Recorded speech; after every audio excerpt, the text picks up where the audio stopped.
So the numbers are starting to leak out for the Dimensity 9600 Pro, and honestly, they're interesting. Not jaw-dropping, but interesting. Let me break it down for you. A tipster called Digital's Chat Station, who has a pretty solid track record with this kind of stuff, dropped some early benchmark scores for this chip. We're talking Geekbench 6 numbers. So the single core score is coming in somewhere between 4200 and 4300, and multi-core around 12,000 to 12,500. Now, before you go, okay, cool, but what does that even mean?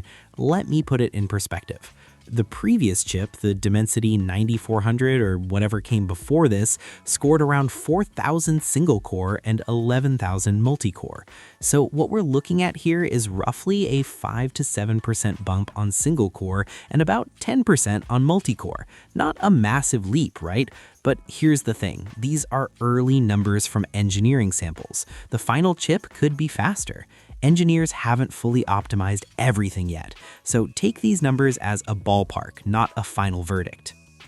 Now, let's talk about why this chip might be faster, because the actual design is where things get genuinely exciting. So most chips right now use something called a big little setup. You've got a couple of powerful cores for heavy tasks, and then a bunch of smaller, efficient cores that handle the everyday stuff. That's been the standard playbook for years. The 9600 Pro is doing something a bit different. It's going with what's being called an all-big core design, specifically a 2+3+3 configuration. You've got 2 super cores running at nearly 5 GHz, which is insanely fast for a phone chip, and then 6 more cores that are still pretty beefy. There are no small, low-power cores here. Every single core in this chip is built to perform. Think of it like a sports car that swapped out all its economy seats for racing seats. Every part of the engine is tuned to go fast. That's the vibe here. On the graphics side, the 9600 Pro is reportedly getting an ARM Magni GPU, which is the newest GPU design from ARM. Magni is ARM's latest architecture, and it's supposed to be a serious step up for gaming and graphics. Could be great news if you're the type to game on your phone. Now, here's the part that I think a lot of people will actually care about in real life, and that's efficiency. The chip is built on TSMC's N2P process node, and if you watched my previous video on the 9600, you'll know that N2P is an upgraded version of the already impressive 2nm technology. A smaller, newer process basically means the chip can do more work while using less battery.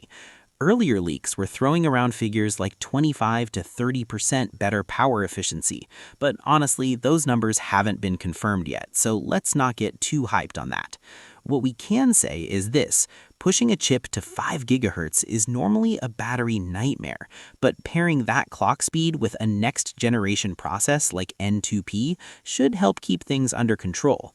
Whether your phone is going to last all day or start dying by 3 p.m., we'll have to wait and see. And look, MediaTek isn't the only one cooking something up.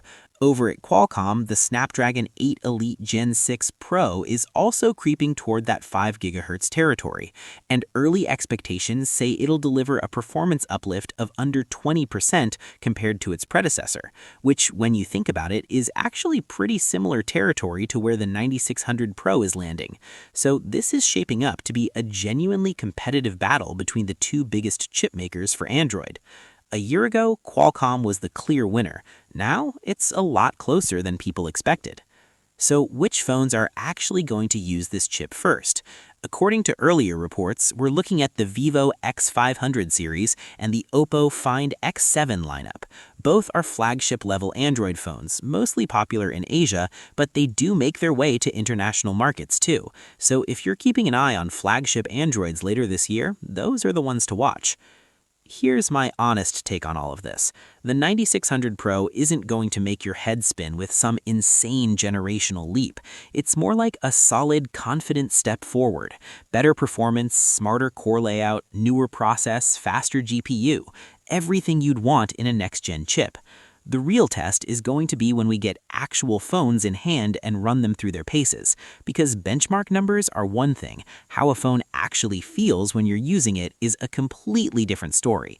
But for now, MediaTek is looking very competitive, and that's good for all of us, because competition means better chips, better phones, and better prices.